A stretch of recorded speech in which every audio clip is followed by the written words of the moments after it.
नमस्कार, मी संकेत वानखडे आपणा सर्वांचे माझे यूट्यूब चॅनल डिजिटल ॲग्रो अकॅडमीमध्ये मनपूर्वक स्वागत करतो।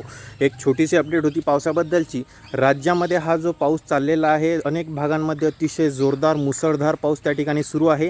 ही पावसाची सक्रियता 22 ऑगस्टपर्यंत राज्यामध्ये असणार आहे।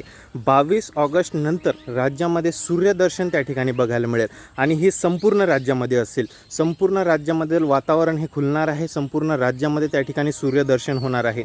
गेल्या 8 ते 10 दिवसांपासून संपूर्ण राज्यामध्ये अतिशय जोरदार मुसळधार ढगफुटी सदृश्य असा पाऊस त्या ठिकाणी चालू आहे आणि ही पावसाची सक्रियता आता 22 ऑगस्टला त्या ठिकाणी संपणार आहे। त्यामुळे 22 ऑगस्टपासून राज्यामध्ये त्या ठिकाणी सूर्यदर्शन होईल। राज्यामध्ये चांगल्या प्रकारचं त्या ठिकाणी ऊन आपल्याला बघायला मिळेल। त्यामुळे ही आनंदाची अपडेट जी आहे ही शेतकऱ्यांसाठी आहे, कारण गेल्या 8-10 दिवसांपासून कंटिन्यू त्या ठिकाणी पाऊस चालू आहे। त्यामुळे शेतकऱ्यांची शेतीची कामे त्या ठिकाणी जी आहे थांबलेली आहेत। आता शेतकऱ्यांची शेतीची कामे होण्यासाठी वेळ मिळणार आहे। त्या ठिकाणी पावसाची त्या ठिकाणी आता पाऊस खुलणार आहे आणि ही पाऊस जो आहे तो आपल्याला 7 ते 8 दिवस त्या ठिकाणी खुललेला असेल। म्हणजेच की 7 ते 8 दिवस कुठल्याच प्रकारचा पाऊस जो आहे तो राज्यामध्ये नसणार आहे।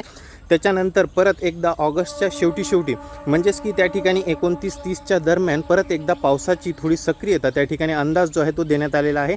तशी अपडेट मी तुम्हाला त्या ठिकाणी देईलच। त्यामुळे आत्ताची फक्त एवढी अपडेट होती की 22 ऑगस्टपासून राज्यामध्ये सूर्यदर्शन त्या ठिकाणी होईल। धन्यवाद।